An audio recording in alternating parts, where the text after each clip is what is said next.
let's talk about the World Health Organization Treaty, Pandemic 2.0. How will they lock us up and throw away the key next time? Okay, well, that does seem to be the plan. In a nutshell, this is not something, Rob, we are believing. This is something they have written down and we have read and we're reacting comprehended. To. They've written this down. This is their plan.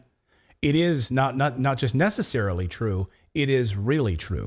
So what we're talking about is the Pandemic Preparedness Treaty that the World Health Organization announced in the midst of the COVID-19 pandemic, saying, we think we're doing such a great job with this pandemic. We think we need to give ourselves more power to keep doing that for future pandemics. That's basically the goal of this document. Now, at least in the United Kingdom, there is a debate about whether or not to join this pandemic treaty.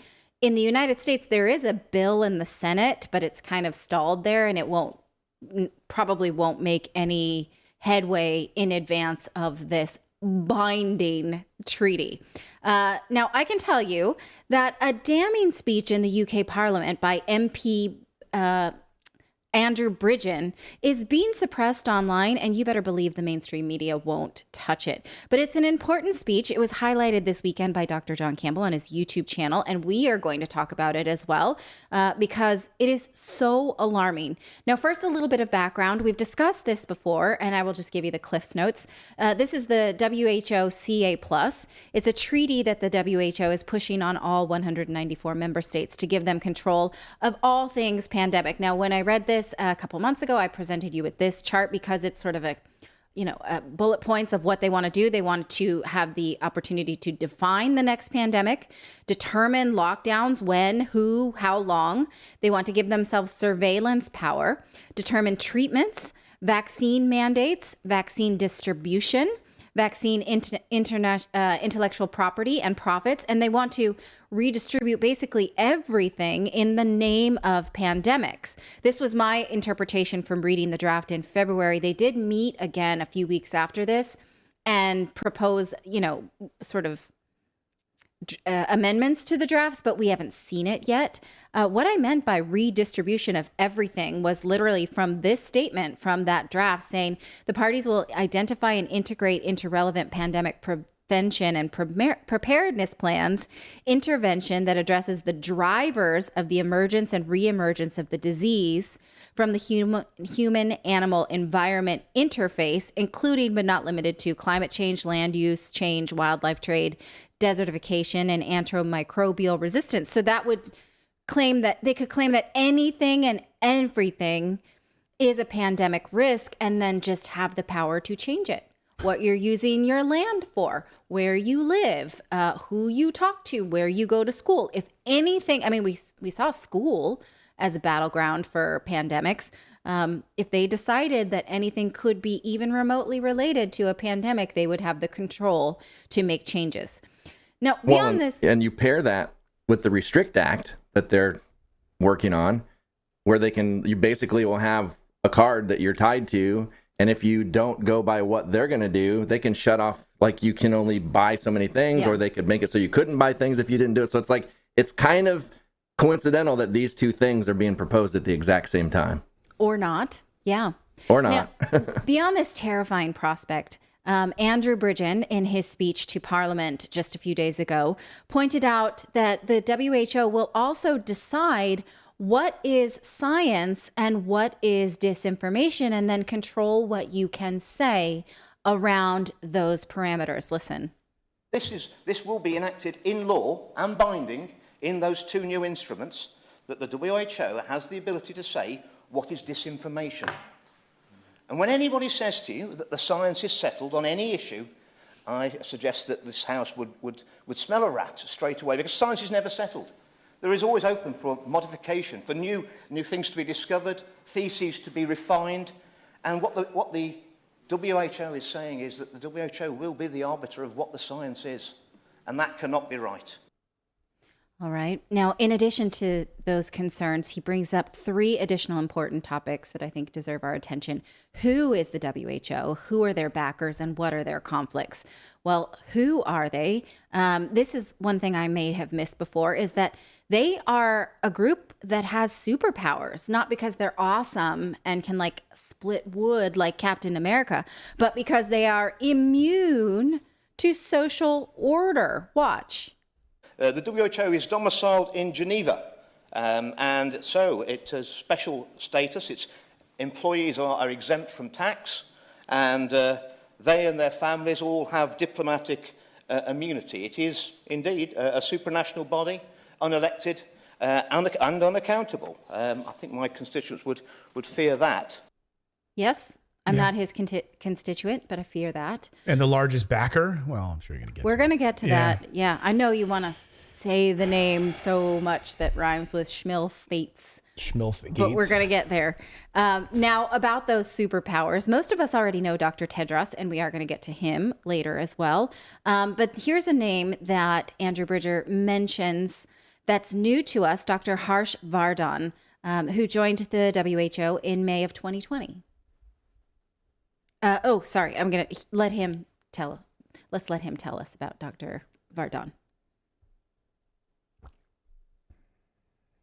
Do you have that? In 2021, Mr. Sharma, the Indian Medical Association, the Indian version of the BMJ, the largest association of doctors in India, issued a statement when he objected to Vardhan, who was endorsing Coronil, a product that was being made in India. The IMA, the Indian Medical Association, questioned the ethics of a health minister, Mr. Vardhan, the health minister at the time, of that country, to release a fabricated and unscientific product onto the people of India. He's since gone on to become chairperson of the WHO, who are going to be presiding over this new treaty that's going to be sitting before every government in the world. Given that he resigned from the cabinet in India over this controversy, why has he ever been trusted with greater responsibility? It seems he's failed upwards, like many at the WHO and the WHA. Failed upwards. Isn't that a common refrain of like most government employees? Yeah. Like we just keep promoting them. Like, oh, Victoria Nuland. Oh, yeah, every time she pops up, a country collapses and there's a coup and there's a, and then she just keeps promoting and get promoted inside the Biden administration. Look at Biden. Like for 40 years, we have video of him plagiarizing and lying and saying all these things that are absolutely not true. And he failed his way to president. Right. Yeah.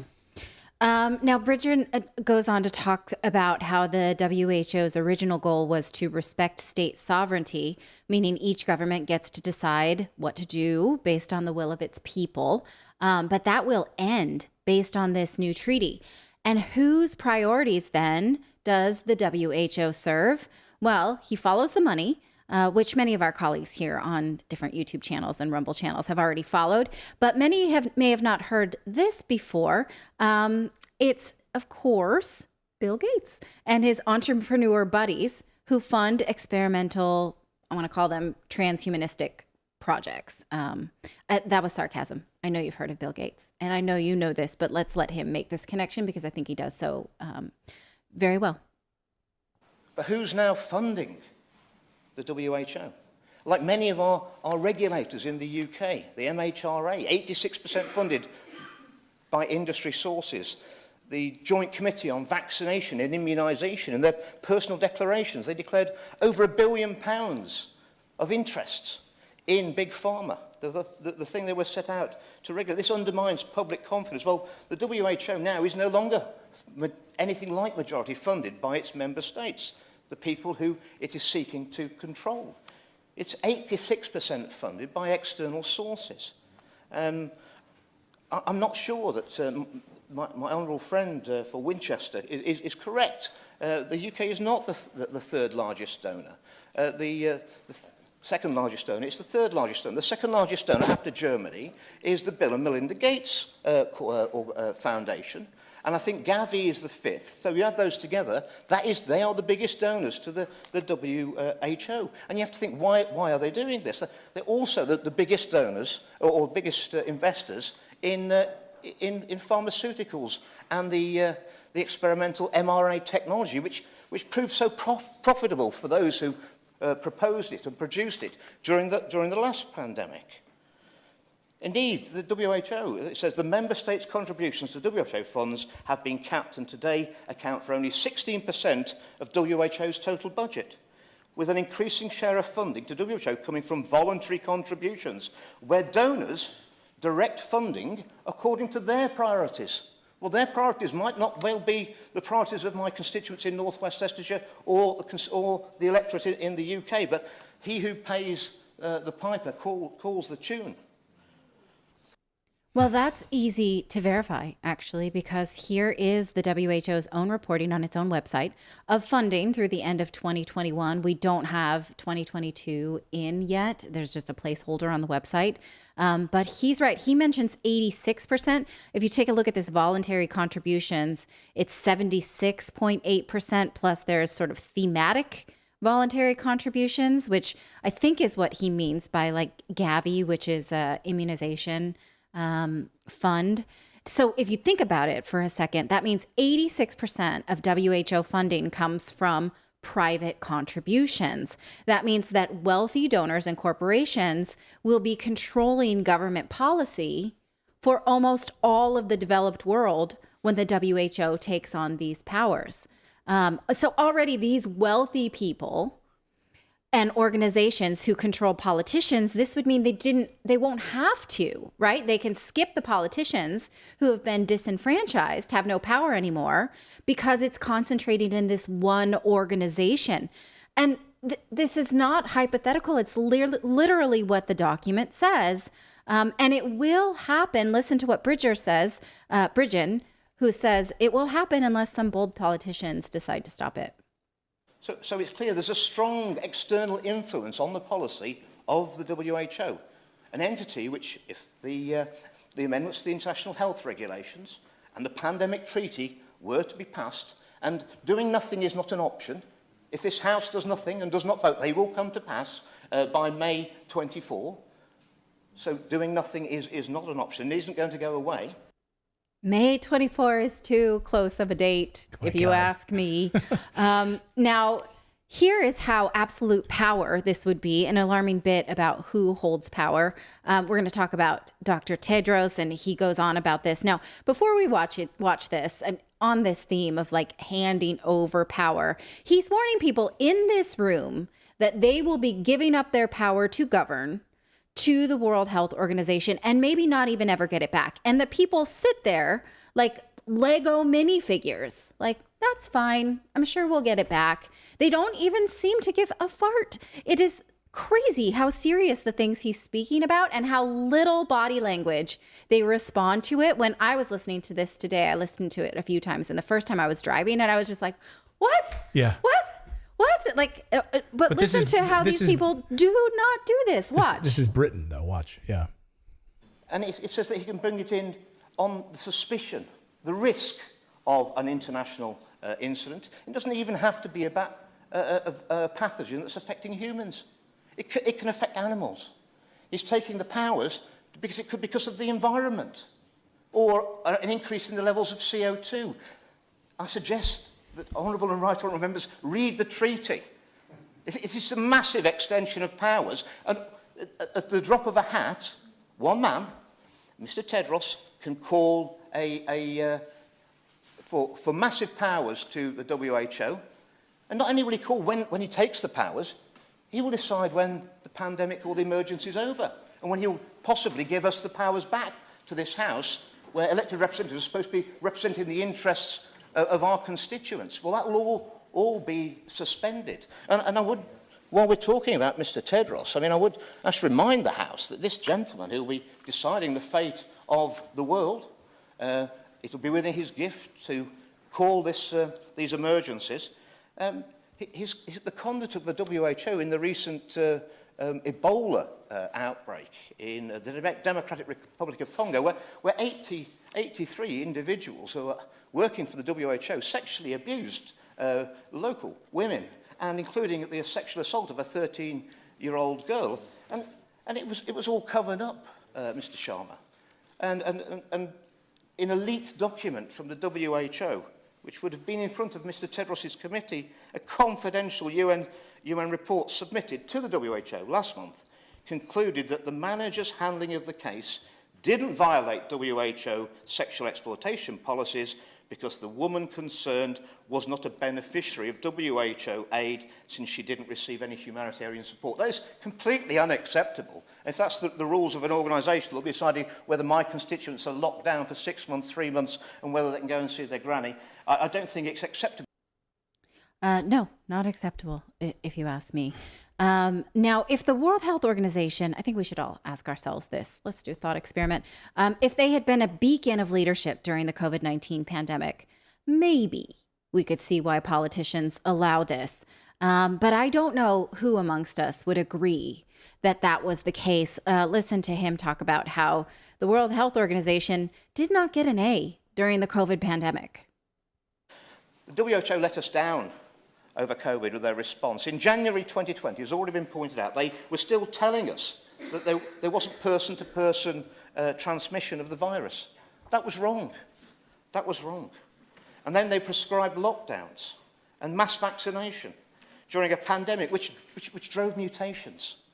The pandemic response by the WHO and the national governments should be a cautionary tale on the impact on citizens of handing power to the state, and should certainly not be a template for going further and faster in terms of signing away rights and liberties. Indeed, the pandemic response was so brutally illustrated. The profit-optimised version of the greater good pursued by the WHO often clashes with children's health.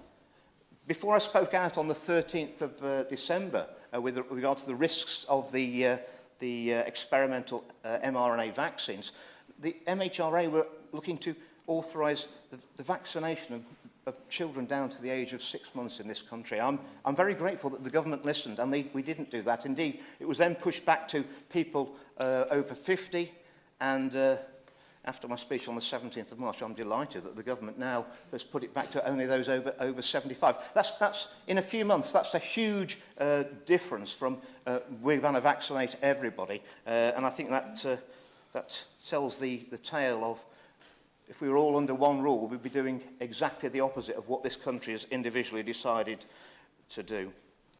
Now, he was largely punished for that speech and exercised for it. But what he's pointing out here is that he urged his own country, the United Kingdom, not to follow the WHO guidelines for vaccination. And then, in fact, Britain did break rank and made a sovereign decision. If this treaty comes to pass, that will no longer be allowed. It would not be allowed. They would have to do what the WHO says to do. And so will the US, and so will the European Union. And in fact, the EU is fine with that. He talks about here how the EU kind of wants it that way. The EU are actually going to, they think that we need to strengthen all this, and they're going to set up, not only with will the WHO be allowed to have a department of misinformation, they'll be the arbiters of whatever the truth is during an emergency. The EU are going to take over exactly the same policy, and they're going to have their own as well. So when we have a pandemic situation, there will be only one version of the truth. Well, that's not very good for science, is it? All right. Well, he calls for a referendum to vote on whether or not to join the WHO treaty. No referendum has been scheduled. It's basically just him saying it. And like I said, he's not even allowed to say it very loudly because when you search up this video, you have to, dig a couple pages deep for it. In fact, the only reason that Bridgen was allowed to speak about this is because citizens in the UK collected signatures. And when you reach a certain threshold of signatures, Parliament has to take up the issue. So you can see that his colleagues there allowed him to take up the issue. They act supremely bored and unbothered by the entire ordeal. The very notion, ho-hum, no government, give up our power here. It's okay, corporate power concentration, that's all. So let me know what you think about this in the comments. Are we allowed to do a petition and get a bunch of signatures to say how unconstitutional this is and refuse to sign the treaty for our country? Like, does this just negate our Constitution? Like, how in the hell do they have these powers? They're not even elected officials. Like, how could our government even justify humoring this? Well, you can if you're an American. So if you're British, you can ask for a referendum. I would. If you're an American, you can tell your congressional representatives that you're interested in Congressional Bill S4343. It's called the No WHO Pandemic Preparedness Treaty Without Senate Approval Act. So what it would do was prevent the president from signing it into legislation unless he gets congressional approval. That bill has been reintroduced. It was first introduced in May of 2022, and here's as far as it's got in a year. It was read twice and referred to the Committee on Foreign Relations. That's it. That's all. It's not been brought up for a vote. It's not been debated. I don't think anything will happen in advance of the May 24th deadline for the WHO to put this treaty into place. I don't know. I mean, if it were government shutdown or funding for Ukraine, Congress would take it up. This one, they seem very, there are 19 sponsors of it. So yeah, you could send it. It's worth doing to your congressional representative. But let us know if you're not in one of these nations, what your government is doing or actively not doing in order to be sort of and another quick slept question. into this. Most people know I'm not a big fan of Trump, but didn't Trump kind of want us? Was it the UN he wanted us out of, or the NATO, or what was it? He was like, we need to be out of this, like these treaties and all this stuff. Was this one of them that he was like, the WHO? We don't need this? Yeah, it was the WHO. Yeah. Yeah. Yeah. Like his big thing is always like, what we're putting into it, we're not getting out of it. Like we're funding all of this NATO. What do we get out of it? Well, we're funding all of this WHO. What do we get out of it? Yeah. What we're getting out of it is and when you showed lack of sovereignty. Like we're having when you showed those numbers, the bigger percentage of funds was coming from assessed contribution, which is a percentage of a country's gross domestic product. Well, what's one of our biggest gross domestic products? It's the military. It's like 3.5% or something like that of our GDP. So it's like, is that like these things they say to hide other ways that they're funding? So I would argue that the nefarious money is probably much higher than 86%. Yes, possibly. Yeah. But he pulls this data directly from their website showing that who they prioritize. And I don't know if we played the clip of him saying that only 43% of feedback on whatever it is they're up to comes from member nations, and the rest of it comes from voluntary contributions. So it is absolutely pay to play. So if you're a billionaire, you can buy into some corporate interest and then ask for what you want. And that is how the world works right now. Pfizer. Yeah. Bill and Melinda Gates Foundation. So all these unelected globalists that are running the show. It's amazing too when you think about like Britain obviously wanted to get out of the European Union for its own sovereignty purposes, ceding a sovereignty back. I mean, Brexit's all about that, right? So ceding sovereignty back to this unelected body. Yeah. And they're all just sort of sitting there like drones in Parliament. They're like, when can I get high tea? When can I get a biscuit? Right. Yeah. Can I get a biscuit? I'm half asleep. Get me some tea.